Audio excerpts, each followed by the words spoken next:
Uh, Technical difficulties happen. That's okay.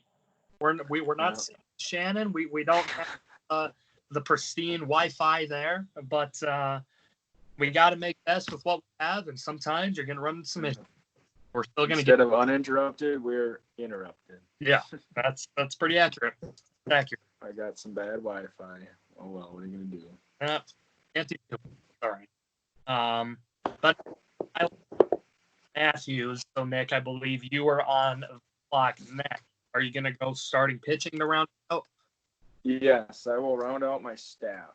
Now, between Lefty Grove, another older starter, and Clayton Kershaw. Now, I haven't been that high on Kershaw in my career just because the postseason struggles. And after time, it's not just unlucky. It's just he clearly is a different pitcher in the postseason for whatever reason.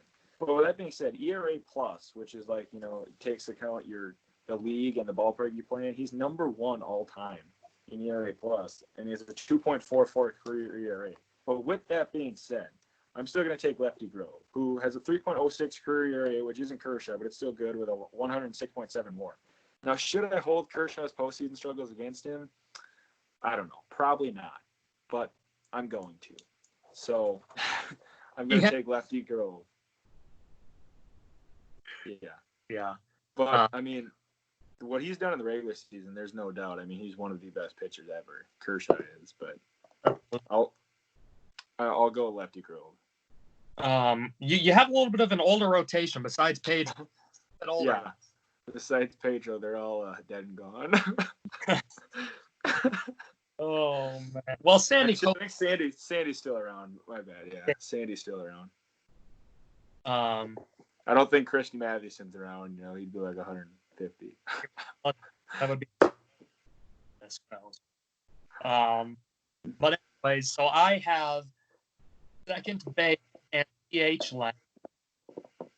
I'm going to go second base, and I'm going to go with Eddie Collins. Well over 300 career hitter. Did not hit a lot of home runs. I believe 47 was his career total number. But if I just plug him in at 1 or 2, let all my other guys drive him in, he had over 100 runs. I think he got enough home runs in the rest of the lineup to make up for his 46. So he's getting on base and scoring. You got plenty of guys who hit more home runs in one season than he's got in his career. But they'll just knock him in and get 2-run shots rather than solo shots now.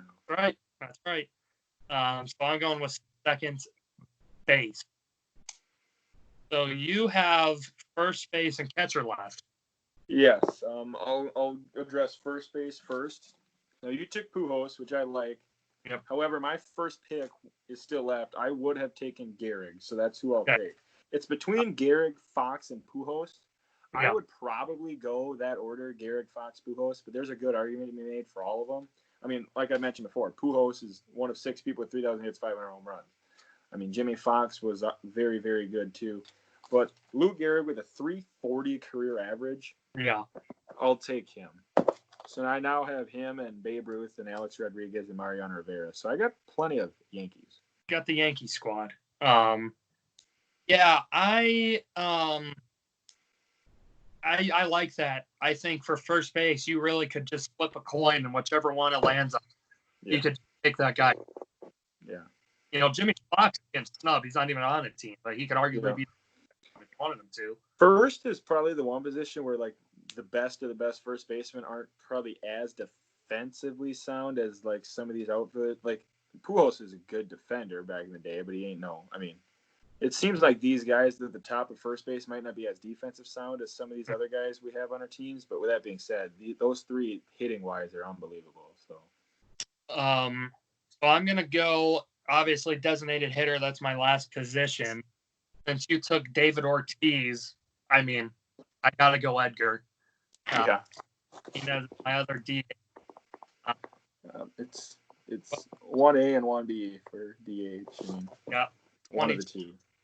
Was one of the OG DH guys, and Ortiz around, I believe, but not Edgar Martinez, phenomenal hitter, was great Mariners teams, like we talked about before, never won, but he was one of the centerpieces of that.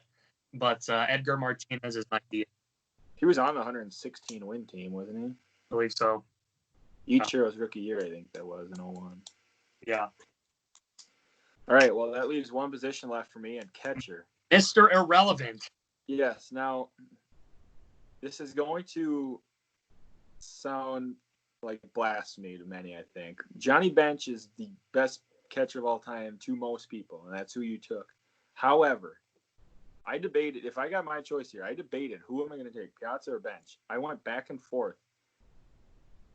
And I actually think if I could take any catcher, it would be Mike Piazza. Now, see, he is not a very good defensive catcher. And Johnny Bench won 10 Gold Gloves. That's the only reason I would maybe take Bench. But with that being said, Mike Piazza's offensive numbers are clearly the best for any catcher in history. I mean, at least in my 377 OBP, 308 batting average, with 427 home runs. Now, I know Bench had like 380, but it just depends how much you factor in the defense, especially with catcher. You know, they're controlling it's them and the pitcher and whatever, stolen base. But I don't value defense as much as maybe I should. I'm going to take the catcher. If I can have a catcher who has 427 career home runs with over 300 batting average, I'm going to take him. So I'm going to take Piazza. And I kind of have to now anyways because you took Bench. So yeah, I mean, the guys that you Gary Carter, Carlton Fisk, Yogi Berra, and Pudge the Rodriguez. list I looked at today for catches actually had Berra first. I think most people would put Johnny Bench first. Yeah. But Berra's up there and Roy Campanella. Yep. And there's some good ones. Honestly, I think Joe Mauer's disrespected. I'm not saying he's one of the best ever because the home run numbers aren't there, but the dude won like 2 batting titles. There's 2 or 3 batting titles. He's up there. I think he's top 5. I think I'd probably put him like just out of the top, maybe like 7 or 6, 7, something like that. That's probably where I'd throw him. I'd say Berra, Piazza, Bench.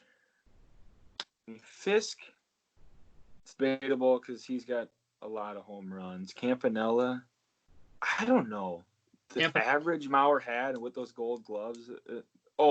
And Pudge. Sorry, Pudge, obviously. Pudge has an argument for best of all time, too. It was between Piazza, Bench, and Pudge. But I don't know. Mauer's at least 5 or 6, I think, in my opinion. That don't matter, though. Mike Piazza, Mr. Irrelevant. Mr. Maybe Irrelevant. Pretty good, Mr. Irrelevant. It's kind of funny, though, because Mike Piazza was actually not a very high draft pick at all. I don't know what round he was, but it was, like, way down there. I don't know. I think. Yeah, no, he was a super late round pick. I can't remember what round super late. Mike Piazza is one of the most iconic home runs ever, too. It didn't mean a whole lot in the grand scheme of things, like World Series-wise or anything, but he hit that. I think it was the first game that the Mets played after 9/11, or at least in New York, and Piazza hit like a, 8th inning home run or something like that pretty much, ended up winning them the game, and it was a real iconic moment, Oh, yeah. I think sports are kind of a healing. They've been a healing throughout life many times, and Mike Piazza's home run is one of the most iconic for that. So that is done with our draft, folks. So now we leave up to you to Twitter page. Which one is the best? So I will go through the teams here one more time. Nick at DH, David Ortiz, first, Gehrig, Rogers Hornsby at second, Piazza at catcher, Mike Schmidt at third, Alex Rodriguez at shortstop, Barry Bonds on left, Willie Mays in center, Babe Ruth on right. His starting pitching, Sandy Koufax, Christy Matthews, Pedro Martinez, Alexander, Lefty Grove, and the bullpen, Mariano Rivera, Raleigh Fingers, Billy Wagner, Craig Kimbrell, Joe Nathan. I think you've got an extremely solid outfield and an extremely solid bullpen. I will give that to you. My outfield's pretty loaded. It's pretty loaded. And my team, DH, I have Edgar, first base, Albert Pujols, second base, Eddie Collins, catcher, Johnny Bench, third base, Eddie Matthews, shortstop, Cal Ripken Jr., left field, Ted Williams, center field, Ken Griffey Jr., right field, Hank Aaron, Starting pitchers, Walter Johnson, Randy Johnson, Roger Clemens, Greg Maddux, Tom Seaver, and the bullpen of Trevor Hoffman, Dennis Eckersley, Goose Gossage, Lee Smith, and Bruce Shooter. So that are teams. Yes. I feel confident. I think the hitting maybe favors you a little. I will say I definitely feel my hitting's superior, but your outfield is very good too, because I mean there are so many good outfielders. I mean, let's face it, Ty Cobb and Mike Trout aren't even drafted, but your starters are cool. Gonna be tough to. So I think I got the edge offensively, but your starters are better, and relievers are both really good. I'd say Mariano might slightly put me over, but I don't know. Walter Johnson, Randy Johnson, Clemens, who? So I don't know. It's close. So let us know. Let us know. Vote for me. But Bonds, Mays, and Root, though, I can't get over my outfield. Holy Hannah. That's a deep. I will give that to you. You still got Aaron Griffey Jr. though, so. Yeah. So now, ladies and gentlemen, made it to the second part of the show. We promised you that a decision would be made. Now, I don't know if I'm going to put this up with the LeBron James decision when he was what team he would go to. But I'm going to put it up there with it. So, ladies and gentlemen, this is to decide, Mr. Doetkott. I might be moving out. I will be moving out to Minnesota, rooming with Jordan Patesel. We need a third person. Yes. It is the guy that we want. So, Nick. Feels so loved and wanted. So where are you going to take your talents? Is it going to be Arlington? Is it going to be Mankato? Where will it be? Dude, I can't believe I'm putting this in the hands of a coin, but I'm going to try to flip this coin and go with whatever it says. So we're going to see, all right? Really? And hopefully I don't change my mind in the next hour. But well, depending on what it is, maybe I will hope you change your mind. Anyways, I'm going to see what this thing says for me, all right? Heads? I'll let you decide. How do you want to do it? We'll go heads, stays, tails. We're moving. All right. Gentlemen, the decision 2.0 left into the fate of a quarter. Nick Doetkott will be your talent. We best go 2 out of 3 then, right? Oh, what did you get? You got heads? Yes. You know what, Dorton? We're going to go 2 out of 3. We're going to go 2 out of 3. You got to go 2 out of 3. Ho, ho, ho, ho. There's tails. Tails. Tails never fails. All right. Here we go. I'm going to try not to change my mind after this.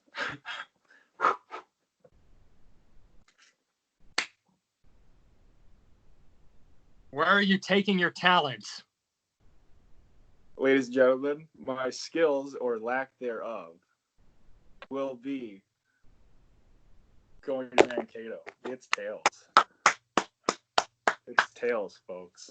And Nick, I would love if I could shake your hand right now. I certainly would love to do All it. Right. All right. Well, best 2 out of 3's got to work. So I guess I'll be moving in, man. Here's my microphone right here. I'll just interview you, Mr. Doetkott. You have chosen to go to Mankato. How do you feel right now of this opportunity for you? I'm just excited that the town of Mankato is gonna get to see this afro, and whoever currently has the best afro in Mankato, best watch out because he won't in like 2 months. So I'm looking forward to it. You know, there's a lot of people out there that got a witnessed headband. You know, yep. Dorton Doetkott can just happen in the living room now with no Wi-Fi interruptions, or hopefully not, anyways. So yeah, you know, let's get it. Let's get it. Nick Doetkott, thank you for your time. Yes, no problem. Now find me a job. But anyways, folks, so if you listen this long, there you go. Thank you for listening to this episode. Obviously, 2 parts. But nonetheless, still a great episode. I had a lot of fun doing it. Like we mentioned, next week we will be doing the Jordan and LeBron debate. One of Nick's buddies will be joining the show for that, so that should be exciting. And then is your buddy going to join, or are we just going to do 3? Probably just do 3. Probably just okay. do. I'll think about it. We'll think about it. Well, we might get to just double team. Maybe. Team him. Oh, another one. Have you watched all 8 parts? I have. Yeah, I have not yet, so I'll have to catch up on that. But definitely. So yes, next week we're gonna have the GOAT debate, which I mean it can technically be anybody, but it's pretty much gonna be LeBron versus Jordan debate. And I have had this debate countless times, and I've gotten pretty animated about it. So we'll see if I can contain myself next week. We'll see. I'm pretty well versed in this argument. So. One of my very first memories of you was when I went to your house for the Super Bowl. It was between the Patriots and the Eagles. That was one of the first I met you. Talked about the ring debate then, and you were loud, you were boisterous. Ladies and gentlemen, and I'm not even exaggerating this, just to get you to listen. This was one of my first I've ever met Nick. So you want to check in. I will hopefully probably get heated. I don't know about the other guy. I'll maybe try and get another person so it's 2-on-2, a little more fair. But that is that. If you want to follow us on Twitter, you can Lucas _Dorton, capital L, capital D. If you want to follow Nick at Doetkott or Doetkott, whatever's easier for you. If you want to follow the podcast, it is at DND_pod, capital D's, capital P for that. But certainly subscribe to this if you liked it. Let us know. Give us your all-time list because we certainly would love to hear it. And let us know what you want us to do in future episodes. We've got the next few weeks pretty locked up of what we're going to do, but I'm sure we'll need to find other stuff to do. But anyways, thank you for listening, ladies and gentlemen. As for Nick Doetkott, I am Lucas Dorton. And until next time, we are out.